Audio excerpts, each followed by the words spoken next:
Aladdin's Lamp. Hello, this is Natasha, and Prince Bertie has asked me to tell you a story from a book called The 1001 Arabian Nights. The stories in this book were first told over 1,000 years ago in Persia by a very clever woman called Scheherazade. The king wanted to cut off her head, but every night she kept him fascinated by telling him a story and leaving it in a very exciting place so that he would want to find out what happened next. Eventually he forgot his evil intentions, and she kept her head. And this is one of her stories.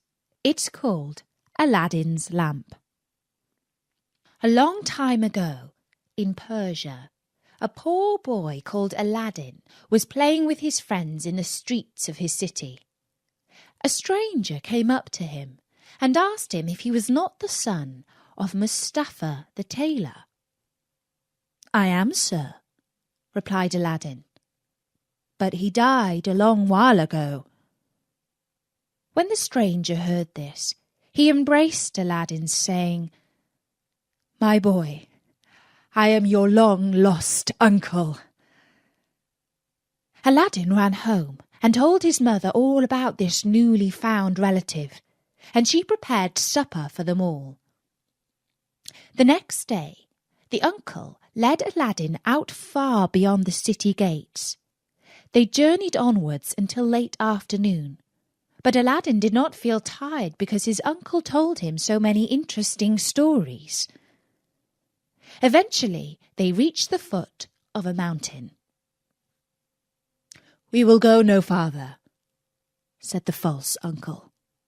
For in truth he was not Aladdin's relative, but an African magician in disguise. "I will show you something wonderful," he said. The magician lit a fire and threw some powder on it while saying some magical words. The earth trembled a little, and a large boulder rolled on one side. Aladdin saw a flight of steps leading down into a dark cave. The opening was just large enough for a boy to pass through, but plainly the magician, who was rather fat, would not have managed to enter the cave himself. "Go down," commanded the magician. "At the foot of those steps you will find an open door leading into 3 large holes. Pass through them without touching anything, or you will die instantly. These holes lead into a garden of fine fruit trees. Walk on until you come to a table on which stands a lighted lamp. Pour out the oil it contains and bring it to me." Aladdin was afraid to disobey the magician and went down the stairs into the cave. On the ground he found a ring, and despite the magician's order not to touch anything, he picked it up and slipped it onto his finger. He did not die. Then he passed through the garden, where he picked fruit from the trees. Later on he found the lamp, just as the magician had said, and he went back up the stairs to the mouth of the cave. The magician cried out, "Make haste and give me the lamp!" But Aladdin saw through this trick and understood that as soon as he handed over the lamp, the magician would replace the stone and he would be shut inside the cave, never to leave. And so Aladdin called out, "Let me out first, and only then will I give you the lamp." The magician flew into a terrible rage, and throwing some more powder onto the fire, he said some more magic words, and the stone rolled back into its place. For 2 days, Aladdin remained trapped inside the cave. At last he clasped his hands in prayer and in so doing rubbed the ring that he had just picked off the ground. Immediately, an enormous and frightful genie rose out of the earth, saying, "What wouldst thou with me? I am the slave of the ring, and will obey thee in all things." Aladdin fearlessly replied, "Deliver me from this place." Whereupon the earth opened up, and he found himself back at home. "Alas, child," said his mother, when she noticed him, "I have nothing to eat in the house. We will go hungry again tonight." Aladdin soothed her, saying that he would sell the lamp to get some money for food. As it was very dirty, his mother began to rub it, that it might fetch a higher price. Instantly, a hideous genie appeared and asked what she would have. She fainted away, but Aladdin, snatching the lamp, said boldly, "Fetch me something to eat." The genie returned with a silver bowl, 12 silver plates containing rich meats, 2 silver cups, and 2 bottles of wine. Aladdin's mother, when she came to, said, "Where did you get this splendid feast?" "Ask not, but eat," replied Aladdin. One day, the Sultan, who ruled the city, ordered that everyone was to stay at home and close his shutters, while the princess, his daughter, went to and from the bath. Aladdin was seized by a desire to see her face, which was very difficult, as she always went veiled. He hid himself behind the door of the bath and peeped through a chink. The princess looked so beautiful that Aladdin fell in love with her at first sight. He went home and told his mother that he loved the princess so deeply that he could not live without her. His mother burst out laughing, but Aladdin at last persuaded her to go to the Sultan and request his daughter's hand in marriage for her son. She fetched a napkin and laid in it the magic fruits from the enchanted garden, which sparkled and shone like the most beautiful jewels. She took these with her to please the Sultan. After waiting several days at the palace, she was admitted to see him. She threw herself down at the foot of the throne and waited for several minutes until the Sultan said to her, "Rise, old woman, and tell me what you want." She hesitated, then told him of her son's love for the princess, only at last remembering to open the napkin that contained the magic jewels. When the Sultan saw this wonderful present, he was thunderstruck, and turning to his chief adviser, the Grand Vizier, he said, "Ought I not to give the princess to one who values her at such a price?" The Vizier, who was hoping that his own son would marry the princess, begged the Sultan to delay the wedding for 3 months, during which time he hoped to make him a richer present. Aladdin waited patiently for his wedding in 3 months' time. But after 2 months, his mother, going into the city to buy oil, found everyone rejoicing, and asked what was going on. "Do you not know," was the answer, "that the son of the Grand Vizier is to marry the Sultan's daughter tonight?" Aladdin was stunned when he heard the news, but presently he took down the lamp and rubbed it. The genie of the lamp appeared, saying, "What is thy will?" Aladdin replied, The Sultan has broken his promise to me, and the vizier's son is to marry the princess.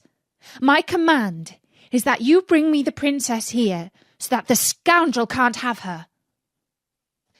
"Your wish is my command," said the genie, and in an instant the princess was sitting in Aladdin's room, still wearing her wedding dress.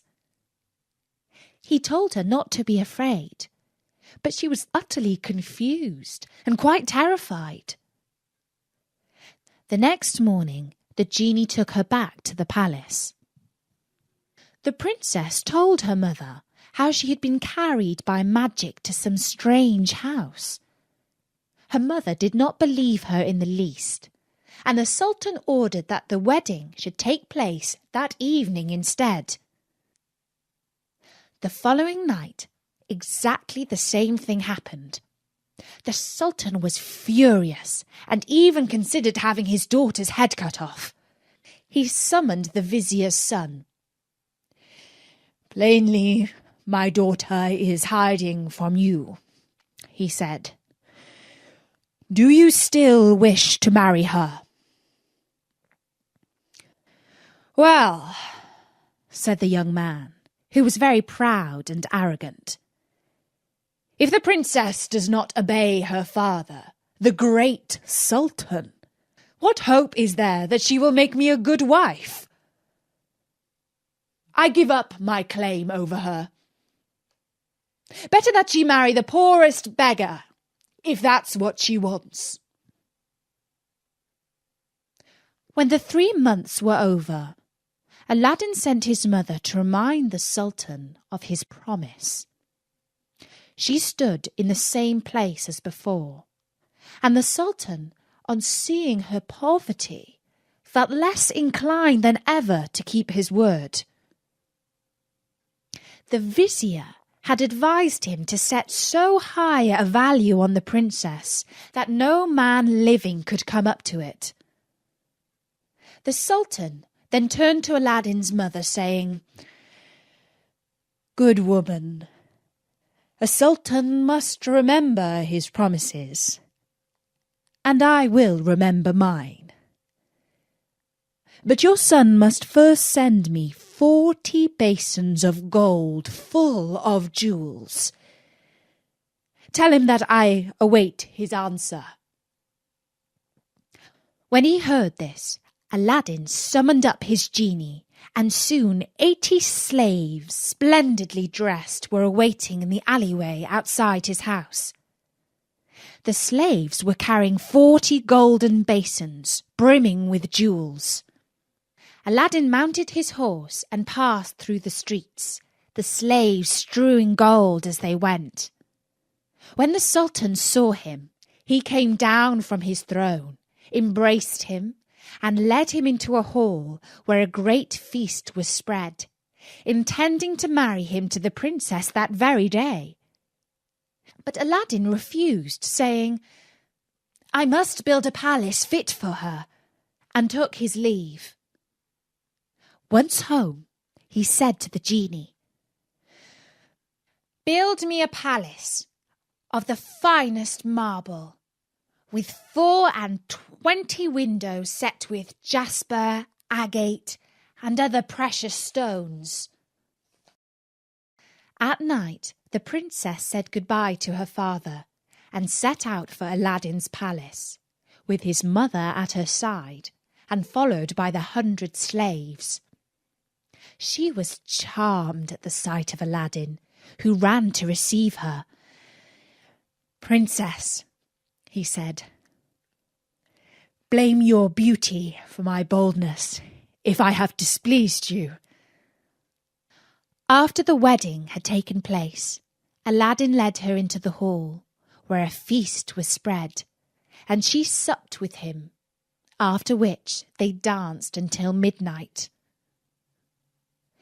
But far away in Africa, the magician remembered Aladdin, and by his magic arts discovered that instead of perishing miserably in the cave, he had escaped and had married a princess.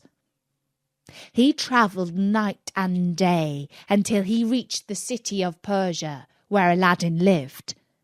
Half mad with rage, he was determined to get hold of the lamp, and again plunge Aladdin into the deepest poverty. Unluckily, Aladdin had gone a-hunting for 8 days, which gave the magician plenty of time. He bought 12 copper lamps, put them into a basket, and went to the palace, crying, "New lamps for old!" Followed by a jeering crowd, laughing to see an old fool trying to exchange fine new lamps for old ones. One of the palace slaves said to the princess, "There's an old lamp on the cornice there which he can have." Now this was the magic lamp, which Aladdin had left there, as he could not take it out hunting with him. The princess, not knowing its value, went and said to the magician, "Give me a new lamp for this." He snatched it amid the jeers of the crowd. Little he cared. He went out of the city gates to a lonely place, where he pulled out the lamp and rubbed it. The genie appeared, and at the magician's command carried him, together with the palace and the princess in it, to far-off Africa. Next morning, the Sultan looked out of his window toward Aladdin's palace and rubbed his eyes. It was gone. The vizier put the strange disappearance of the palace and his daughter down to black magic, and the Sultan believed him. He sent 30 men on horseback to fetch Aladdin in chains. "False wretch," said the Sultan, "where is my palace and my daughter?" Aladdin had no answer, but begged to be given 40 days to discover the cause of the disaster. This the Sultan granted. For 3 days Aladdin wandered about like a madman, asking everyone what had become of his palace, but they only laughed or pitied him.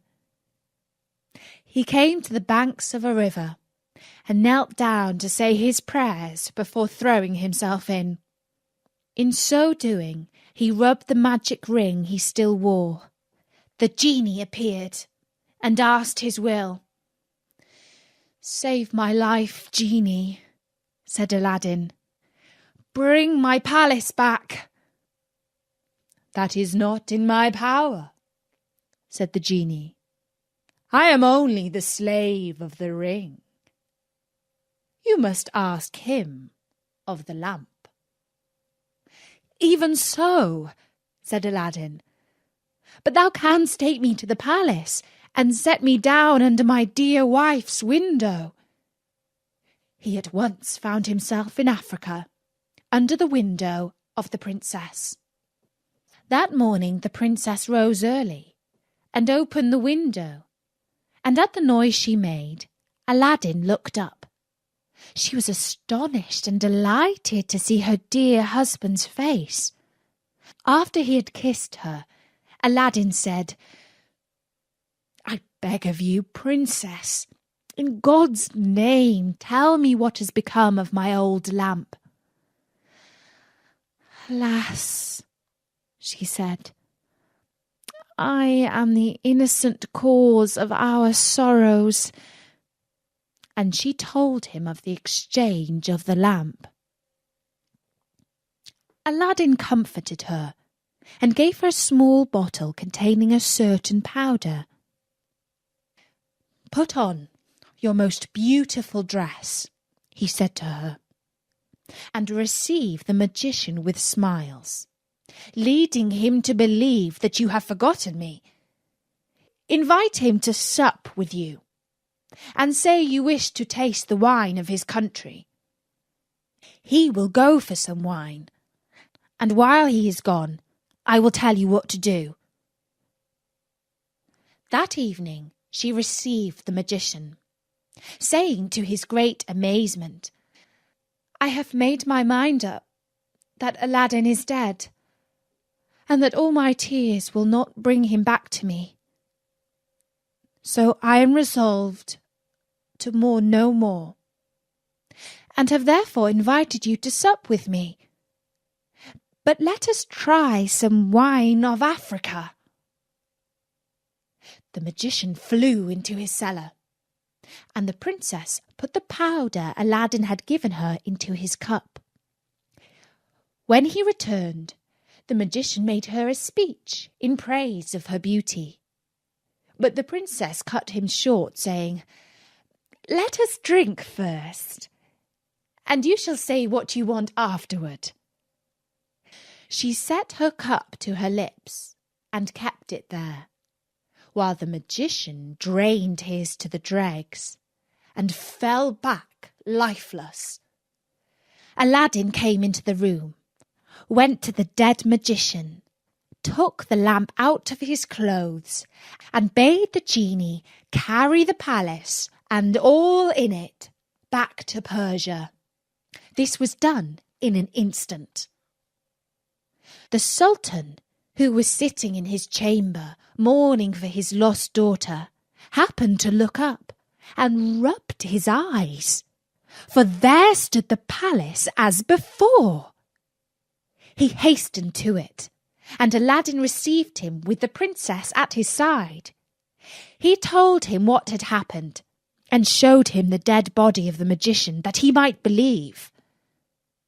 A 10 days' feast was proclaimed, and it seemed as if Aladdin might now live the rest of his life in peace.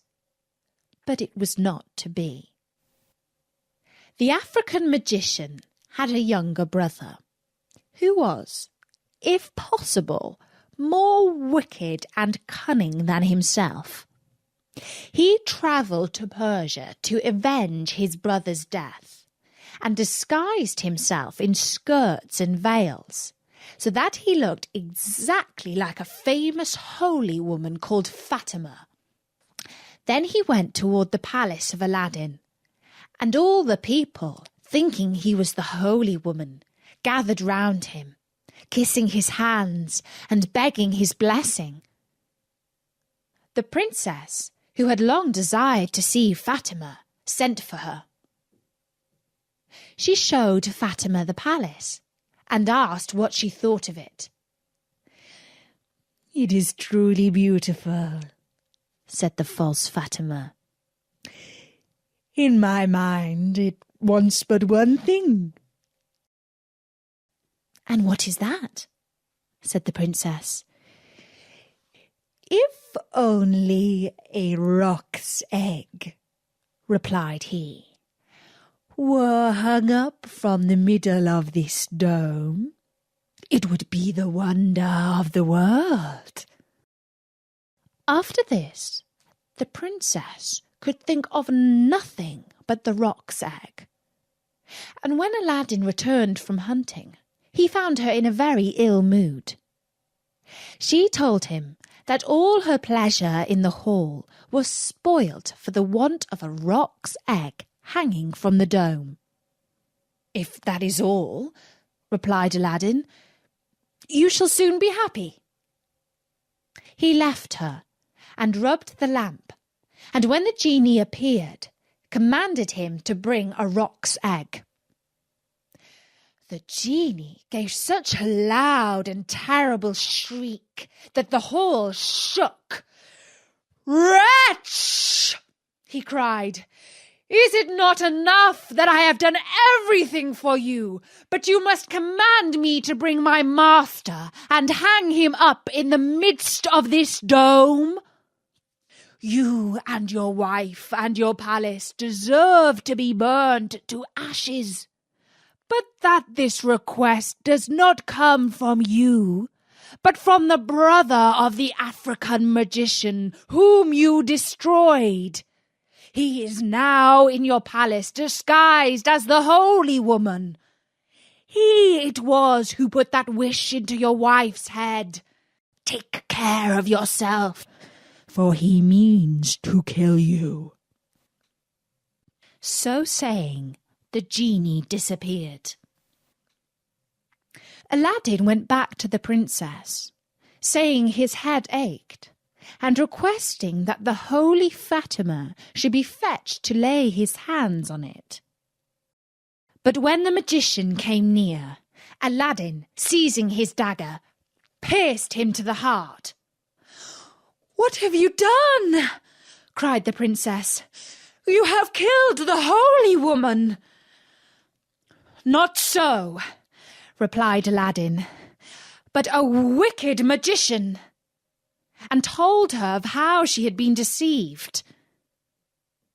After this, Aladdin and his wife lived in peace. He succeeded the Sultan when he died, and reigned for many years, leaving behind him a long line of kings. And that was the story of Aladdin's lamp from the 1001 Arabian Nights. Bertie says that if I keep on telling stories as good as that one, he might forget to cut my head off too. Well, thanks, Bertie. As you probably know, you can find more of my stories at storynori.com. I'll be back soon. Until then, from me, Natasha, bye-bye.